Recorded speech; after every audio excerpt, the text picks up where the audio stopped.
Áudio 42, página 306, capítulo 13, o poder do foco nos resultados. O poder de direcionar nossos processos mentais e imaginativos para criar mudanças tem sido estudado e promovido em milhares de contextos, desde os primeiros livros sobre pensamento positivo até as descobertas recentes em neurofisiologia avançada. Meu interesse está em aplicar o princípio à realidade da prática. Isso ajuda a fazer acontecer? Em caso positivo, como aproveitá-lo melhor na gestão do trabalho? Somos mesmo capazes de usar essa informação de forma a nos permitir produzir o que queremos com menos esforço? A resposta tem sido um sonoro sim. Foco e via expressa. Ao longo dos anos, tenho visto a aplicação do método GTD criar resultados profundos para pessoas no seu dia a dia. Quando você começa a usá-lo como a sua primeira forma de encarar todas as situações, seja processar e-mails, comprar uma casa ou uma empresa, estruturar reuniões ou conversar com os filhos, sua produtividade alcançará o topo. Muitos dos profissionais com quem trabalhei que aplicaram o método hoje têm empregos, carreiras e estilos de vida melhores ou até mesmo inteiramente novos. O processo realmente funciona na área das coisas comuns com as quais temos que lidar diariamente, as tralhas do nosso trabalho. Quando você mostra a si mesmo e aos outros uma crescente habilidade de fazer acontecer nas trincheiras, provavelmente não vai ficar na mesma trincheira por muito tempo. É claro, quem se sente atraído a implementar a arte de fazer acontecer, em geral, já está pronto para um caminho de autodesenvolvimento e não presume que daqui a um ano está fazendo as mesmas coisas que faz hoje de qualquer maneira. Mas essas pessoas adoram o fato de que esse método as leva lá mais depressa e com mais facilidade. É interessante observar que quem menos precisa do método são as pessoas que se engajam nele mais rápido e profundamente. Isso me deixou confuso por um tempo, até que percebi que um dos resultados mais importantes da implementação é aliviar a resistência. Quem está mais interessado nisso? Aqueles que mais investem no próprio avanço da mesma forma, mais rápida e fácil. Tem sido inspirador para mim aprender e treinar outras pessoas a lidar com as realidades imediatas da vida real e a usar o poder da imaginação positiva para experiências práticas em seu cotidiano. A via expressa aqui mencionada não é o melhor termo. Para algumas pessoas, reduzir a velocidade, sair da mesmice e cuidar de si mesmas pode ser a maior mudança provocada por essa metodologia. No fim das contas, ela torna você mais consciente, mais focado e mais capaz de implementar mudanças e alcançar os resultados que deseja, quaisquer que sejam eles. Dar um jeito de passar mais tempo com a minha família é um projeto específico como qualquer outro e que também demanda que uma aproximação seja determinada. Ter a sensação vaga e incômoda de que você deveria fazer alguma coisa a respeito de sua relação com a sua filha e, na verdade, não faz nada, pode ser desanimador. Muitas vezes trabalho com pessoas que estão dispostas a reconhecer as coisas significativas da vida nesse nível como incompletas e escrevê-las, definir projetos reais a respeito delas e garantir que as próximas ações foram determinadas, até que a linha de chegada seja cruzada. Talvez isso seja a verdadeira produtividade em sua mais legítima manifestação. Definir projetos específicos e próximas ações que se voltem para questões reais referente à qualidade de vida é a produtividade em seu mais alto grau. A importância de aplicar o raciocínio para resultados. O que eu quero enfatizar agora é como aprender a processar os detalhes de nosso trabalho e nossa vida com esse sistema claro e consistente pode afetar a nós e de maneira significativa e inesperada. Como já disse, aplicar a técnica na decisão das próximas ações se reverte em clareza, produtividade, responsabilidade e empoderamento. Temos exatamente os mesmos resultados quando você se disciplina a identificar os verdadeiros objetivos que quer alcançar e, mais especificamente, os projetos que precisa definir para chegar a eles. Tudo está interligado. Você não pode definir a ação correta até que saiba que resultado está buscando. E seu resultado estará desconectado da realidade se você não tiver clareza a respeito do que precisa fazer fisicamente para que ele aconteça. Para fazer acontecer, você pode e deve avançar nas duas direções. De acordo com Steven Sinder, especialista em aprendizagem e meu amigo, existem apenas 2 problemas na vida. Você sabe o que quer, mas não sabe como conseguir, ou você sabe o que quer. Se isso for verdade, e acho que então há apenas 2 soluções. Descubra e faça acontecer. Esse processo pode ser construído com base nos modelos Yin-Yang, hemisfério direito e esquerdo, do cérebro, criador-destruidor, visionário-implementador, ou qualquer estrutura equivalente que funcione melhor para você. A verdade é que, como seres humanos, nossa energia parece ter uma realidade dualista, teleológica. Criamos e nos identificamos com coisas que ainda não são reais em todos os níveis de experiência. E quando fazemos isso, reconhecemos a forma de estruturar o mundo atual para transformá-lo em um novo mundo e experimentarmos o ímpeto de fazer isso. Nós estamos constantemente criando e realizando. As coisas que chamam nossa atenção precisam de nossa intenção engajada. O que significa para mim? Por que isso está aqui? O que eu quero que seja verdadeiro em relação a isso? Qual é o resultado almejado?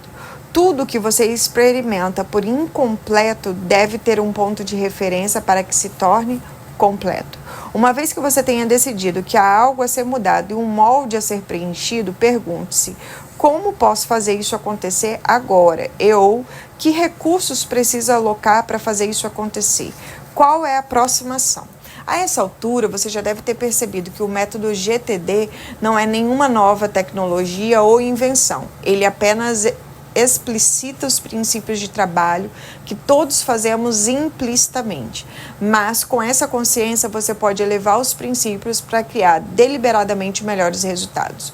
O maior prazer que a vida nos concede é superar dificuldades, passar de uma etapa de sucesso para outra, elaborar novos desejos e vê-los satisfeitos. Sua vida e seu trabalho são feitos de resultados e ações nos quais você se engaja de modo mais ou menos consciente. Se são meras reações menos conscientes ao seu ambiente ou resultados mais conscientes do foco direcionado, é uma escolha sua. Se você tem alguma intenção de expandir suas experiências e expressões em vez de simplesmente ficar à mercê da forma como ele chega até você, aqui está uma oportunidade de reconhecer, desenvolver e dominar a arte de fazer acontecer. O desafio vai ser sempre aplicar os 2 elementos essenciais dessa arte. Definir o que feito significa e o que é fazer. Nem sempre vai ser tão fácil assim, especialmente quando tiver que lidar com algumas áreas mais sutis e sublimes da vida. Mas, sem desafios, você nunca aprenderia ou cresceria. A sabedoria não consiste tanto em saber o que fazer no final, mas em saber o que fazer em seguida. A boa notícia é que quando seu comportamento operacional é treinado para se engajar em tudo que aparece no seu caminho, em qualquer nível, com base nessas dinâmicas, ocorre um profundo alinhamento e surgem coisas maravilhosas. Você se torna altamente produtivo, você decide fazer acontecer. As pessoas muitas vezes se perguntam como posso me sentar com elas em suas mesas enquanto esvaziam as gavetas, abrem todos os e-mails não processados e examinam cuidadosamente todos os detalhes da tralha que deixaram acumular em suas mentes e seus esforços físicos e virtuais. Além do constrangimento que sentem pelo volume de detalhes com as quais foram negligentes, elas presumem que ficam extremamente entediadas. Pelo contrário, para minha surpresa, acho que esse é um um dos trabalhos mais empolgantes que faço com as pessoas. Conheço a sensação de alívio e de liberdade quando elas lidam com essas coisas de modo eficiente. Sei que todos nós precisamos de prática, apoio e foco claro e forte para fazer isso. Até termos internalizado os padrões e comportamentos de que necessitamos para nos engajar nessas coisas quando elas demandarem atenção.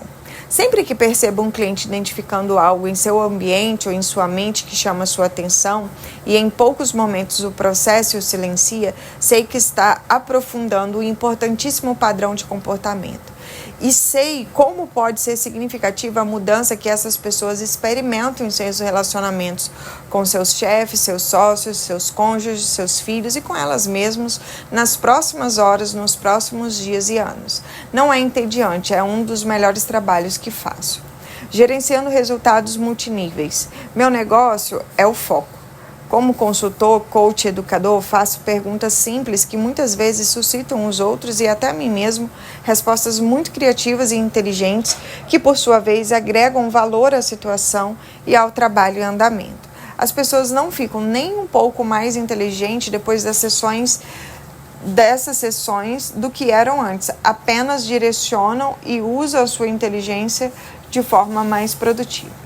O desafio é combinar o foco de alto nível com as atividades triviais da vida. No fim, elas exigem o mesmo raciocínio.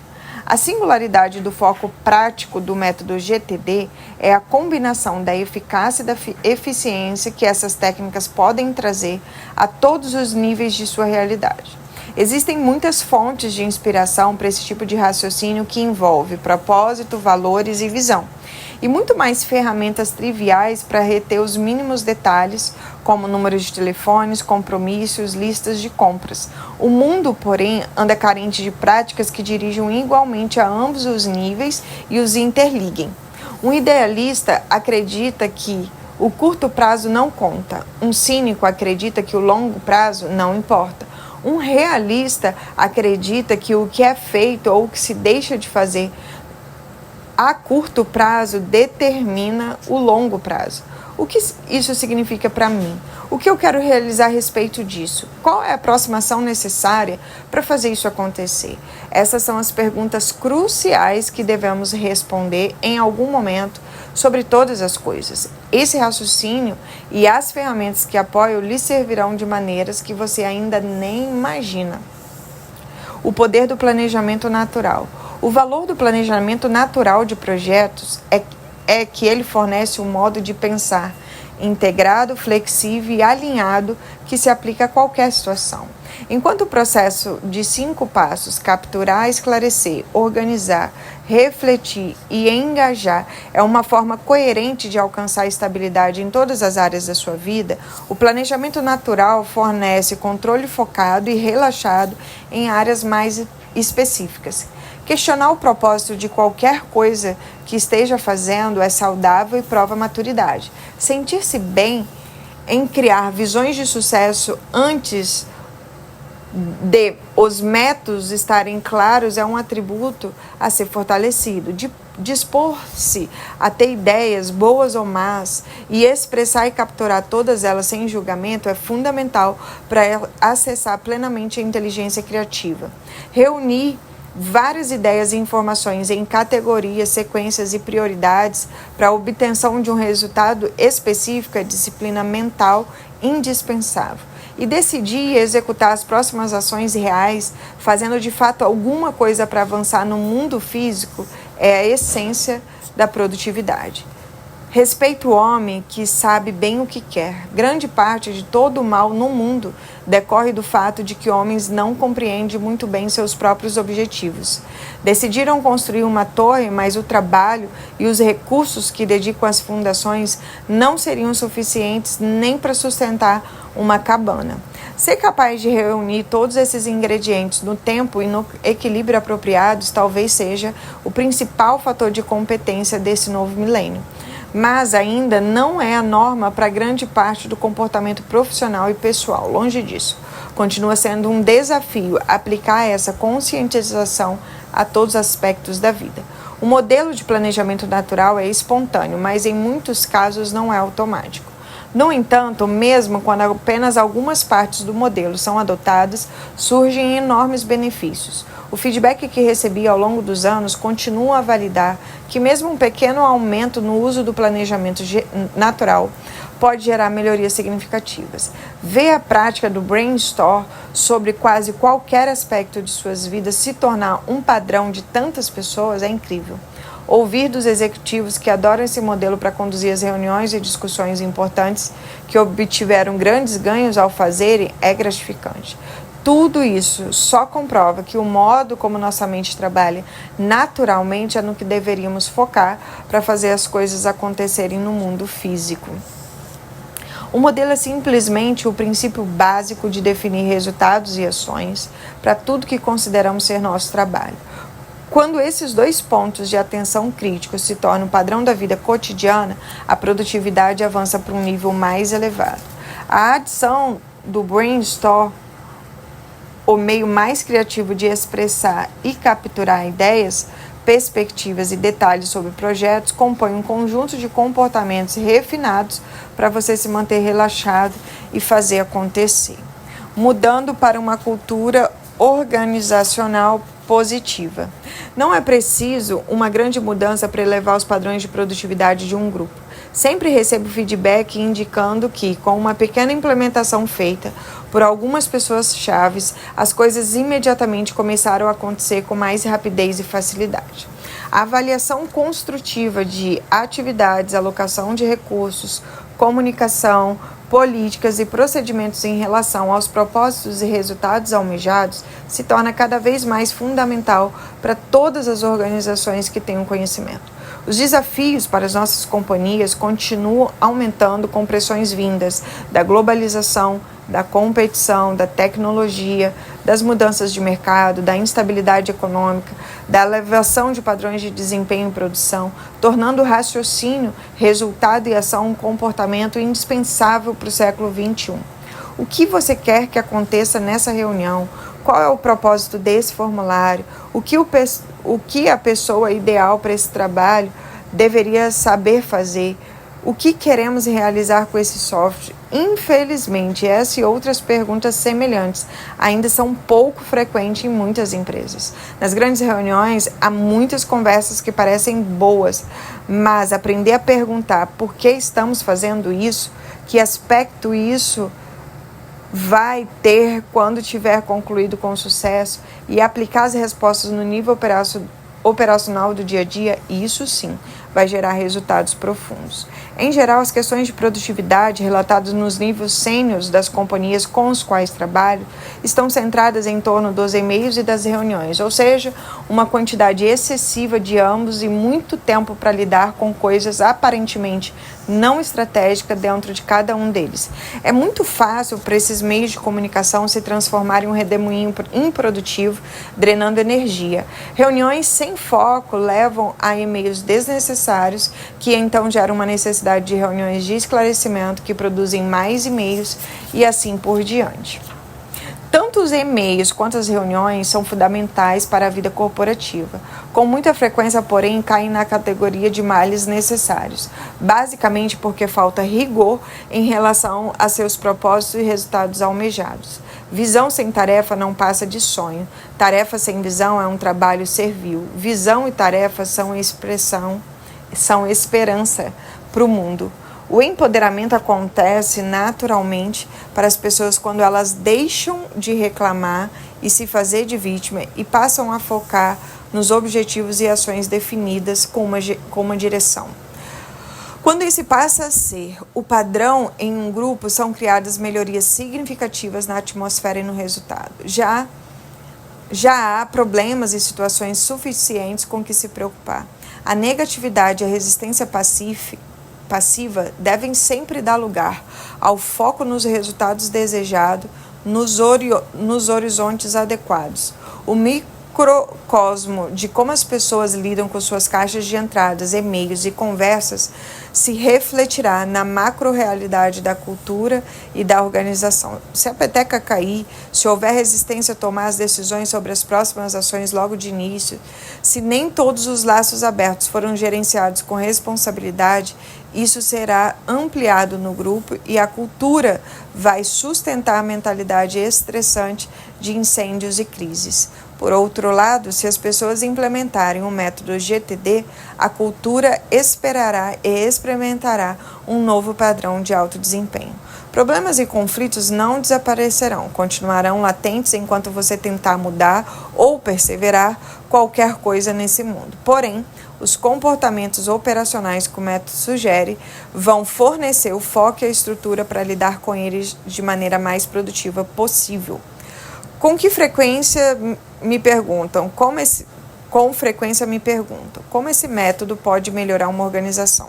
Na verdade, todos os princípios que apresentei são aplicáveis tanto a uma empresa quanto a indivíduos. Capturar o que atrai a atenção de um grupo, determinar com clareza os resultados desejados e as ações necessárias, revisar regularmente o status e incorporar novas realidades e, consistentemente, recalibrar e realocar recursos, tudo isso são boas práticas centrais para qualquer equipe e qualquer empresa. Mas, da mesma forma que não é possível ensinar uma organização a ler, você não pode esperar melhorar uma organização por si só com o método GTD. Para funcionar na economia do conhecimento, as empresas precisam de pessoas que leiam. A cultura organizacional pode oferecer treinamento e apoio. Elas também vão precisar de pessoas que dominam a arte de fazer acontecer com eficiência para atuar nos novos níveis exigidos nesse século. Quando tudo isso se manifesta nas empresas por meio das expectativas, do treinamento e da estruturação de cima para baixo, resultados em termos de desempenho organizacional podem ser profundos. E assim a gente encerra o capítulo 13.